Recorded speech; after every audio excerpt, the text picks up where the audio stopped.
Some people tell me that I have a cool job. It's nice to hear, because I spend a lot of time doing it. And what they say is cool about it is that I get to help people, and I get to have something different happen about every day.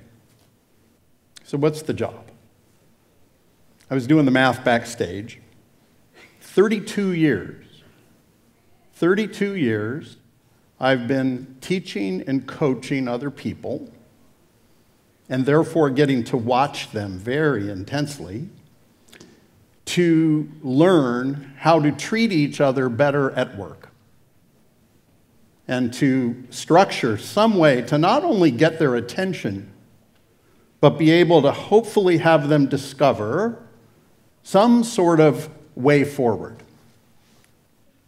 So as I was thinking about the best way to pull you into that a little bit, I remembered Bill. Bill is a highly ranked professional at a major business consulting firm with 70 offices around the world who would tell people how to change their businesses. And my job was to let Bill know that people really didn't like working with him. So Bill and I were having this very, very intense conversation, to say the least, where he was encouraging me to make sure that I told him the truth. But he also told me, and it's something that has stuck, and it is something that I bring to you today, is that I am not here, and he said I should not be there to tell him what to do. Because when you tell people at work what to do, he said, it's like trying to teach a dog to dance. It doesn't work, and the dog doesn't like it. So we had to work on this conversation about Bill being able to pay more attention in meetings, because Bill always thought he knew better.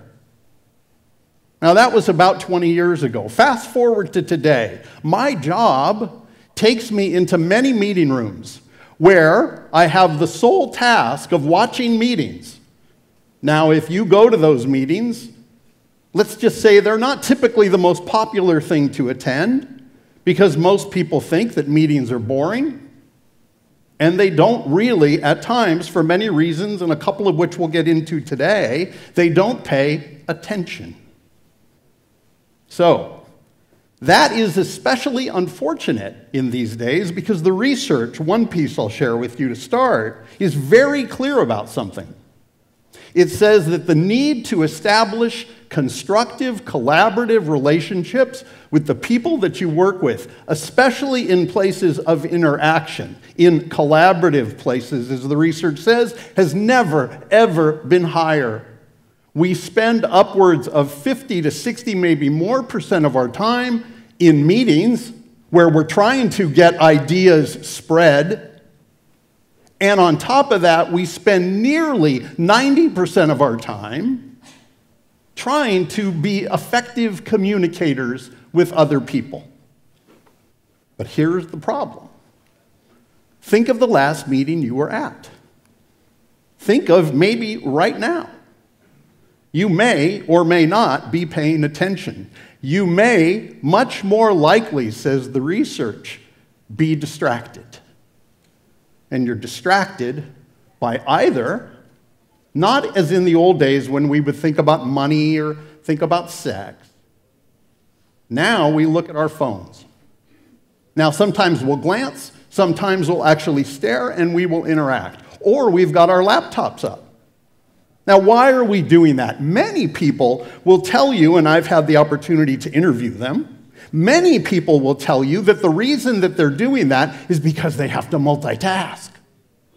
Multitask, a whole new word. You don't hear anyone defending the notion of unitasking, but they certainly defend their innate ability to multitask. Well, let me tell you very quickly, you cannot find, you, the multitaskers, cannot find research that says that you're really pulling it off. It feels like you're pulling it off, but the actual research says you are suffering from something called attention residue, where that last thing you were thinking about or working on is still left over in your brain, and you cannot effectively make the transition to the next piece. So you are, in essence, fooling yourself. On top of that, though, there's a bigger issue. In 2 recent New York Times publications, from an original publication in Science Magazine in 2010, researchers from both Carnegie Mellon and from MIT studied high-performing teams. Don't y'all want to be on that? High-performing teams. That's the call that I get from clients. Come in and help us be a high-performing team. But they find that there are only two attributes that make a high-performing team. They studied it by putting 700 teams up against tasks and looked for common characteristics across the task completion. Here's what they found. Characteristic number 1, everybody in the team talked about the same amount of time. Are you in that meeting? Isn't it typical that maybe 1 or 2 people think they're smarter and they certainly feel the need to show it, while the rest of the people check their phones? More importantly for our talk today, here's what else they found. They found that the most important thing that determined the health and productivity of a team was their level of shared social sensitivity. Let me repeat that for effect. Shared social sensitivity, defined behaviorally, and this is something to check yourself against. When you are in your meetings, are you looking at other people? Are you watching their facial expression, their eye contact, maybe not their eyes rolling over the thing that was just said? But they found conclusively that the healthiest, most productive teams looked at each other and adjusted their communication accordingly. If you're on your phone, if you're on that laptop, you're not paying attention. You're not watching. And you know what? It doesn't work, and the dog doesn't like it.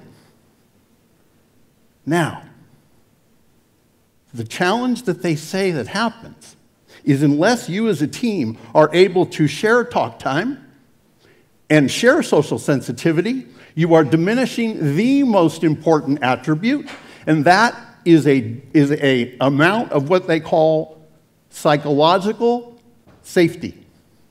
That is, are you feeling safe in your teams to be able to articulate the real problems, be able to identify failure, and be able to say something that might, just might, be a little edgy. The research says if you don't do that, you don't perform high enough. And in these days where collaboration is so demanded, you are in trouble. So, as you think about that team, I don't want to make this sound as though, oh my God, every meeting sucks. What are we going to do? Here's the last thing I suggest. Mr. Springsteen said that from small changes, big things can come. Here's the idea, a small change. Go talk at your next meeting. Talk about that MIT research and suggest that you at least pause for a moment and think about social sensitivity. Think about how connected you are to something bigger than just your need to be connected to many other places in the world where, ironically, you're not really connected at all. The dog doesn't like it, and it doesn't work. I implore you to look for better. Thank you.